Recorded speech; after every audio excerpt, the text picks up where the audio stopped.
Do you think that the church should be pushing to make marriage between only a man and a woman under the law? Or should we respect the laws as they are written and recognize homosexual marriage in a legal sense outside of the church, though it is still regarded as a sin within the church? Okay, so the law is what it is, right? I reject it in God's sight, right? There are many things that have been legal in our history that have been wrong. Many things that have been legal, you know, some human beings were not considered full human beings under the law. So just like we reject Roe v. Wade, right, that we still work to overthrow it, yes, I would love to see the day when the courts would rule to reestablish marriage as a union of a man and woman. But without a massive spiritual revival and cultural reformation, that'll never happen. And if the court simply ruled it, we'd have complete upheaval in our society, and the whole thing would fall apart. So what I say is this: we must hold true to our convictions as followers of Jesus, right? So, for example, if someone comes to you, two men, and they want you to, quote, marry them, you explain, no, we can't do that, we don't do that, we don't see this as legitimate marriage.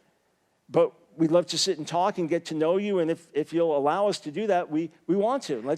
You share your story and let us share ours and try to win them to the Lord.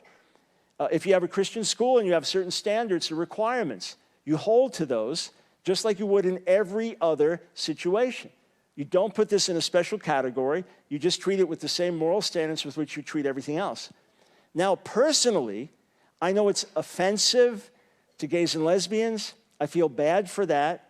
But I cannot simply affirm what the courts have done by saying gay marriage. I'm going to put it in quotes because I don't believe it's legitimately marriage in God's sight, and I'm still fighting for the meaning of the term. And I'm still saying I pronounce you husband and husband or wife and wife is something that we should not get used to.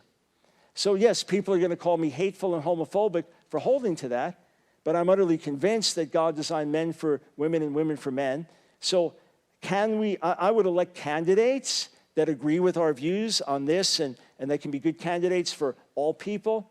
I would want justices appointed to the courts, but I would say the great onus is on the church to bring about spiritual renewal and reformation with the power of God and with the help of God, because otherwise the courts are not going to be able to change this on their own. Even with Roe v. Wade, the possibility of the courts changing this has also been a pro-life grassroots activist movement for 40 plus years that's moved us in the right direction.